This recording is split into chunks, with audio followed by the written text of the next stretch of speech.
আজ পবিত্র বৃহস্পতিবার কদরের রাত্রি একটি মাত্র তাসবিহ পড়িলে আল্লাহ বলেন, বান্দা আমি তোমার হয়ে গেলাম, আজ তুমি যা চাইবা সব কিছু আমি দিয়ে দেব। সুবহানাল্লাহ।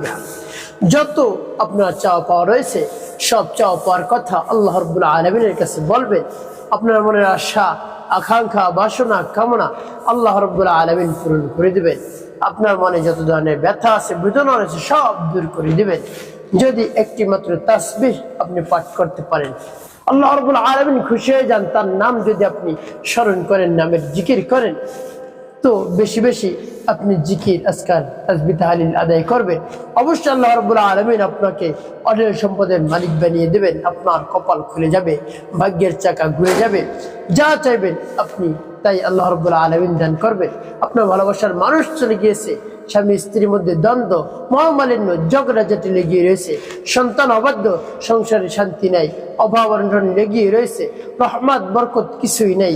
আপনি এই তাসবিহটি পাঠ করুন, আল্লাহ রাব্বুল আলামিন শান্তির ব্যবস্থা করে দেবেন, সব সমস্যা সমাধান করে দেবেন। প্রিয় ভাই বোনেরা, তাই এই তাসবিহটি আপনি পাঠ করুন। এর সাথে আরেকটি জিকির করবেন, যে জিকিরটি করলে আল্লাহ রাব্বুল আলামিন আসমান এবং জমিনের মধ্যে যত ফাঁকা জায়গা রয়েছে নেকি দ্বারা ভরপুর করে দেন। একটা জিকির যদি আপনি করতে পারেন। তো প্রিয় ভাই বোনেরা, পবিত্র বৃহস্পতিবার অনেক দামি এবং গুরুত্বপূর্ণ। বৃহস্পতিবার দিনে অথবা রাত অত্যন্ত গুরুত্বপূর্ণ, আরো কদরের রাত্রি। তাই আপনি অবহেলায় কাটাবেন না, আপনি গুরুত্বের সাথে এই কদরের রাত্রিতে ইবাদত বন্দি করবেন। আপনি যদি কদরের রাত পেয়ে যান তাহলে হাজার মাসের চেয়েও বেশি দিন ইবাদত করার সব আল্লাহ রাব্বুল আলামিন আপনার আমল নামায় লিখে দেবেন যদি একটি রাত আপনি পেয়ে যান, কদরের রাত। তো প্রিয় ভাই বোন, এই জন্য আপনি রমজানের শেষ দশকে কদর তালাশ করবেন। যদি সম্ভব হয় ইতিকাফ করবেন, অন্যথায় শেষ 10 দিনে প্রত্যেক দিন জাগ্রত হয়ে এই নামাজ আদায় করবেন, তাসবিহ তাহলিল ইবাদত বন্দেগীতে লিপ্ত থাকবেন। তাও যদি সম্ভব না হয় তাহলে শেষের দশকের বিজয় রাত্রিগুলোতে কদর তালাশ করবেন, আপনি অবশ্যই পেয়ে যেতে পারেন ইনশাআল্লাহ। প্রিয় ভাই বোনেরা, এই জন্য কদর পেতে হলে আপনাকে অবশ্যই ইবাদত বন্দি করতে হবে। আপনি শুয়ে বসে থেকে কদর পাবেন তা হতে পারে। তো প্রিয় ভাই বোনেরা, সেই তাসবিহটি আপনি কোন সময় আদায় করবেন বলে দিচ্ছি। যে তাসবিহটি আদায় করলে আল্লাহ রাব্বুল আলামিন আপনার সকল চাওয়া পাওয়া পূরণ করে দিবেন। সেই তাসবিহটি আপনি পাঠ করার পূর্বে অবশ্যই উত্তম রূপে পবিত্রতা অর্জন করবেন। উত্তম পোশাক পরিধান করে কিবলামুখী হয়ে বসবেন। সর্বপ্রথম আপনার জীবনের গুনাহের কথা স্মরণ করে ক্ষমা প্রার্থনা করবেন। আস্তাগফিরুল্লাহ আস্তাগফিরুল্লাহ আস্তাগফিরুল্লাহ, বা পূর্ণ ইস্তিগফারটি আপনি পাঠ করতে পারেন। আস্তাগফিরুল্লাহ রাব্বি মিন কুল্লি যামবি ওয়া আতুবু ইলাইহি লা হাওলা ওয়া লা কুওয়াতা ইল্লা বিল্লাহিল আলিয়্যিল আযীম। এবং যখন ইস্তিগফার পাঠ করা হয়ে যাবে তারপর 3 বার দুরূদ শরীফ সাল্লাল্লাহু আলাইহি ওয়াসাল্লাম সাল্লাল্লাহু আলাইহি ওয়াসাল্লাম সাল্লাল্লাহু আলাইহি ওয়াসাল্লাম ইস্তিগফার এবং দুরূদ শরীফ যখন পাঠ করা হয়ে যাবে এরপরে আপনি সেই জিকিরটি করবেন, যে জিকিরটি একবার পাঠ করলে আল্লাহ রাব্বুল আলামিন আসমান জমিনের ফাঁকা জায়গাগুলো নেকি দ্বারা ভরপুর করে দেয়।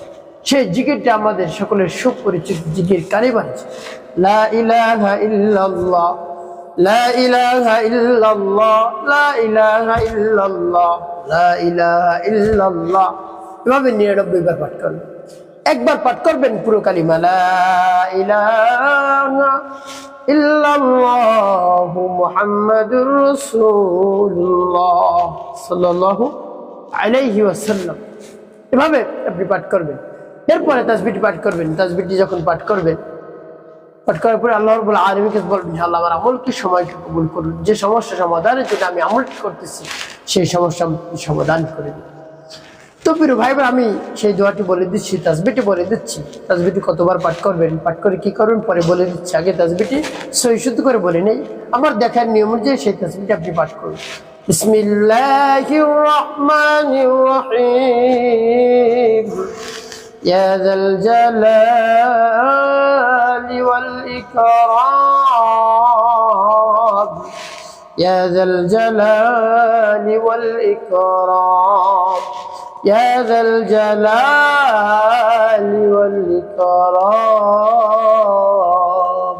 কতবার পাঠ করবেন? গুনি গুনি 11 বার আপনি পাঠ করবেন।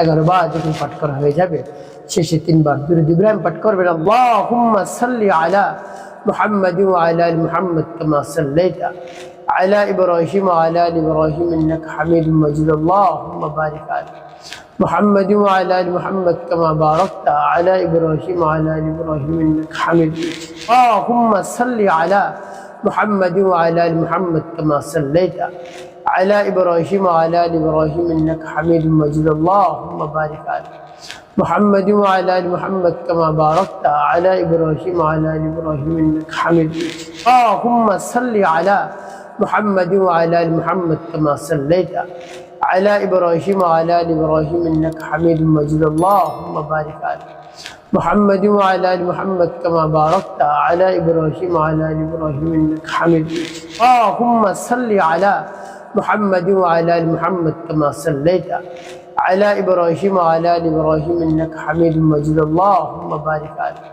محمد وعلى آل محمد كما باركت على إبراهيم وعلى آل إبراهيم إنك حميد مجيد اللهم صل على محمد وعلى آل محمد كما صليت على إبراهيم وعلى آل إبراهيم إنك حميد مجيد اللهم بارك على محمد وعلى آل محمد كما باركت على إبراهيم وعلى آل إبراهيم إنك حميد مجيد اللهم صل على محمد وعلى آل محمد كما صليت على إبراهيم وعلى آل إبراهيم إنك حميد مجيد اللهم بارك على محمد وعلى آل محمد كما باركت على إبراهيم وعلى آل إبراهيم إنك حميد مجيد এভাবে যখন দুরূদ ইব্রাহিম পাঠ করা হয়ে যাবে এরপরে আপনি কি করবেন বসে আল্লাহ রাব্বুল আলামিনের দরবার হাত করবেন আল্লাহ আপনি আমার সমস্যার সমাধান করে দিন আজ পবিত্র বৃহস্পতিবার লাইলাতুল কদর আল্লাহ দুইটি বরকতপূর্ণ দিন রাত এক হয়ে গিয়েছে আমাকে আমার সমস্যা থেকে মুক্তি দান করুন আমি অস্থির হয়ে পড়েছি প্রেশারের মধ্যে রয়েছি বিপদে আপদে আমি একেবারে শেষ হে আল্লাহ আপনি সকল সমস্যার সমাধান করে আমি অসুস্থতায় ভুগতেছি আমার সংসারে শান্তি নাই অভাব অনটন লেগেই রয়েছে আমার সন্তান কথা শুনুন সব সমস্যা থেকে আমাকে উদ্ধার করুন মুক্তি দান করুন আপনি বাঁচান এভাবে আল্লাহ রাব্বুল আলামিনের কাছে বলবেন দেখবেন অবশ্যই আপনি উপকৃত হতে পারবেন একটি কথা মনে রাখবেন 5 ওয়াক্ত নামাজ আপনি আদায় করবেন মানুষের খেদমতে কল্যাণের কাজ করবেন অবশ্যই আপনার জীবন হবে সুখময় এবং শান্তিপূর্ণ ইনশাআল্লাহ।